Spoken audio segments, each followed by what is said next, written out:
2.3 million blocks, each weighing 2.5 tons, built 4,500 years ago, without cranes, wheels, or iron tools. The Great Pyramid stood as the world's tallest structure for 3,800 years. Taller than the Statue of Liberty, more precise than modern buildings. Stone blocks so perfectly aligned you can't fit a credit card between them. For centuries, we've wondered, aliens, lost technology, ancient magic.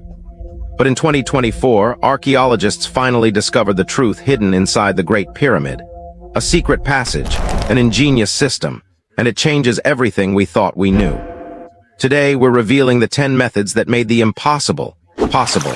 From ancient ramps to water-powered elevators, from copper tools to chemical secrets. One theory has been proven, and it's more brilliant than anyone imagined. Stay until the end to discover which method actually built the pyramids, including one mind-blowing theory that sounds like science fiction, but might be ancient fact: the Great Pyramid of Giza. Built for Pharaoh Khufu around 2560 BCE. For 3,800 years, it was the tallest man-made structure on Earth. The numbers are staggering: 146.5 meters tall, 230 meters wide at the base, covering 13 acres, 2.3 million limestone blocks. If built today, it would take 20 years with modern machinery. The ancient Egyptians did it in just 20 years, without it. No iron, no wheels, no pulleys as we know them, just copper tools, rope, wood, and human ingenuity. And it's not just size. The pyramid is aligned to true north with 99.9% accuracy. Its base is level to within 2 centimeters. Modern engineers admit, even with today's technology, replicating this precision would be incredibly difficult. So how did they do it? With limited tools and 20,000 workers, how did ancient Egypt achieve what seems impossible? For 4,500 years, historians and engineers have proposed countless theories. Today, we're examining all 10 major theories, from the traditional to the revolutionary, and we'll reveal the 2024 discovery that finally proves which method they actually used. Some theories have been debunked. Others remain possible, but only one has been proven. The ancient Egyptians left us clues in their artwork, their tombs, and hidden within the pyramids themselves. Let's examine each method, starting with theory number 1. Theory 1. The external straight ramp. The oldest and most famous theory suggests workers built a massive straight ramp leading up the side of the pyramid, gradually increasing its height as construction progressed. Ancient Egyptian artwork does show ramps being used for construction. Quarry sites reveal evidence of inclined pathways, and hieroglyphs depict workers dragging stones up slopes. Modern experiments prove that wooden sledges on sand-wetted ramps could move these massive blocks. But here's the problem. To reach the pyramid's top, this ramp would need to be over 1.5 kilometers long. It would require more material than the pyramid itself, and there's no archaeological evidence of such a massive ramp ever existing at Giza. Most Egyptologists now consider this theory impractical for the entire pyramid construction.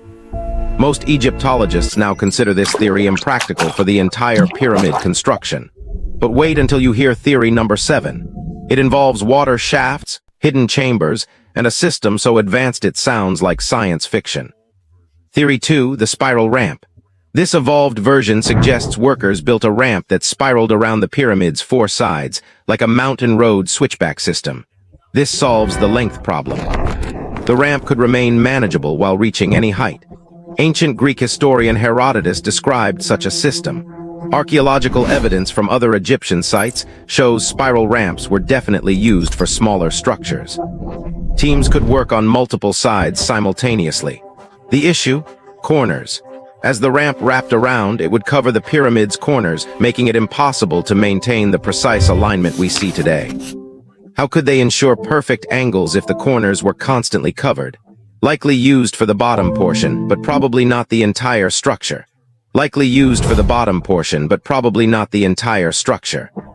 Theory 3, the internal ramp. What if the ramp wasn't outside at all, but hidden inside the pyramid itself? In 2024, using muon imaging technology, basically X-raying the pyramid with cosmic rays, French physicist Dmitry Morozov discovered a previously unknown void. Further exploration revealed an internal spiral gallery with the exact dimensions needed for moving blocks. Ancient tool marks on walls match sledge dimensions perfectly. Advantages. Explains the lack of external ramp evidence, maintains corner precision, workers protected from weather. Problems. More complex to build, limited space for teams, doesn't explain the top 10 meters where internal space runs out. Currently the strongest theory, with physical evidence supporting it as the primary method. But ancient Egyptians didn't stop there. The next theories reveal even more ingenious simple machines that multiplied human strength by 10. Theory 4, leverage systems. Using the principle of the lever, a simple machine the Egyptians definitely knew, workers could multiply their lifting power exponentially. Ancient Egyptians used levers called shadows for irrigation. Archaeological evidence shows socket holes in pyramid surfaces, perfect for inserting lever poles. Modern recreations demonstrate that a 10-person team with levers could lift a 2.5-ton block using counterweights. The math works.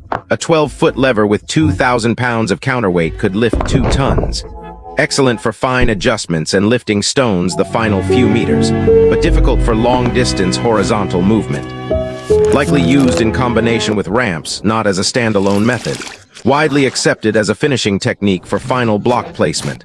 Widely accepted as a finishing technique for final block placement. Theory 5. Lubricated sledge systems. Perhaps the most practical and proven method. Wooden sledges on sand, wetted with water to reduce friction. A tomb painting at Jehutihotep explicitly shows a worker pouring water in front of a sledge carrying a colossal statue. University of Amsterdam experiments in 2014 proved that wetting sand reduces friction by 50%. Just 2.4 liters of water per square meter creates the perfect sliding surface. 172 men could pull a 2.5-ton block on such a system. Advantages. Proven technology, simple to implement, scales easily. Egyptians definitely knew this method. Works on ramps, flat ground, any angle. No disadvantages for horizontal movement. This absolutely was part of their technique. Universally accepted as the primary method for moving blocks horizontally across desert and up gradual ramps. Theory 6.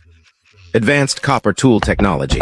How did workers actually cut 2.3 million blocks from solid bedrock? Ancient quarries at Tura and Aswan still show copper tool marks. Workers carved trenches around blocks, then inserted wooden wedges. Wetting the wedges made them expand, cracking the stone. For harder granite, they used dolerite pounders, rocks harder than granite. Experimental archaeology shows teams of 8-12 could extract 1 block per week using these methods. Copper tools dull quickly against limestone, requiring constant sharpening. But Egypt had abundant copper from Sinai mines. The technique is slow but reliable, and the math adds up for completing the pyramid in 20 years with 20,000 workers. Completely proven. We know exactly how they quarried the stones. Now we reach the most controversial theories. Number 7 will blow your mind, a water-powered elevator system that sounds impossible, but might have worked. Theory 7. The water shaft elevator. This radical theory proposes that ancient Egyptians used water pressure and buoyancy to float massive stone blocks up internal shafts. Engineer Chris Massey's 2008 theory suggests water from the Nile was channeled into vertical shafts. Stone blocks on wooden rafts would float as water filled the chamber. Lock gates could raise stones level by level, like a modern canal lock system. The Grand Gallery's unusual dimensions match exactly what you'd need for a water lock. Mysterious shaft features inside the pyramid align with this theory. If true, it's brilliant. No friction, no ramps, uses water's natural lifting power, but it requires sophisticated water engineering. Where's the evidence of water channels? How did they waterproof everything? Most controversially, where's the water source? Highly controversial. No mainstream acceptance, but the engineering mathematics actually work. Theory 8. Advanced pulley systems. Simple machines that multiply lifting power through mechanical advantage. Ancient Egyptians were master rope makers. Papyrus and flax ropes could hold several tons. Tomb paintings show complex rope rigging. While we haven't found metal pulleys, wooden pulley wheels are possible. A simple 4-rope pulley system provides 1 mechanical advantage, meaning 4 workers could lift what would normally take 16. Perfect for vertical lifts in confined spaces. Explains how they moved blocks in tight internal chambers, but doesn't solve getting stones up 146 meters. Likely used in combination with ramps and levers for specific challenges. accepted as a supplementary technique, especially for interior chamber construction. Theory 9, the geopolymer theory. The most radical idea: what if the blocks weren't carved at all, but cast like concrete? French chemist Joseph Davidovits discovered unusual properties in pyramid limestone. He claims ancient Egyptians created a limestone slurry using local materials, caustic soda from natron salt, and lime. Microscopic analysis shows some blocks contain chemical compounds not found in natural limestone. Ancient Egyptian texts mention stones that flow like water. If true, revolutionary, no heavy lifting needed, but nearly all evidence contradicts it. Tool marks prove most blocks were carved. Fossil alignments match the quarry. Geologists overwhelmingly reject this theory. The chemical anomalies have alternative explanations, widely discredited by mainstream Egyptology, though a small group of researchers keeps investigating. Theory 10. The combination method.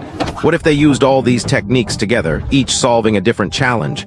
Modern consensus suggests a sophisticated multi-method approach. External ramps for the bottom third.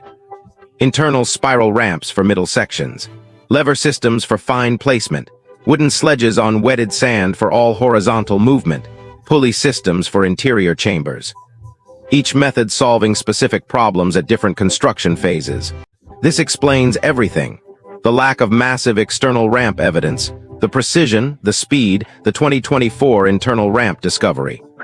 It matches ancient Egyptian engineering philosophy, creative adaptation using multiple simple technologies. No single miracle method, just brilliant problem solving. This is now the leading scientific consensus, supported by the 2024 discovery. So after 4,500 years of mystery, after countless theories and decades of research, what's the answer? It wasn't aliens. It wasn't lost super technology. It wasn't magic. It was something more impressive: human ingenuity, careful planning, and the brilliant application of simple machines. The 2024 internal ramp discovery proved that ancient Egyptians used hidden internal spiral galleries for the upper sections, combined with external ramps for lower levels, sledge systems for horizontal transport, and leverage for fine placement. 20,000 workers, 20 years, 2.3 million blocks, using nothing but copper, wood, rope, water, sand, and brilliant engineering. The pyramids don't diminish when we understand them. They become more impressive. Because the real mystery isn't how they did it, it's how they did it so perfectly. Ancient Egypt didn't need magic. They had something better: mathematics, engineering, and human determination. If this blew your mind, smash that subscribe button. We're uncovering history's greatest mysteries with actual science. Next week, the Titanic's lost cargo, 100 years underwater, $200 million in artifacts, and one item that was never supposed to sink. Why did wealthy passengers scramble to save certain items? What was in the ship's vault? And what still lies undiscovered in the wreckage? Subscribe and hit the notification bell so you don't miss history's most fascinating unsolved mystery. Thanks for watching. See you next week.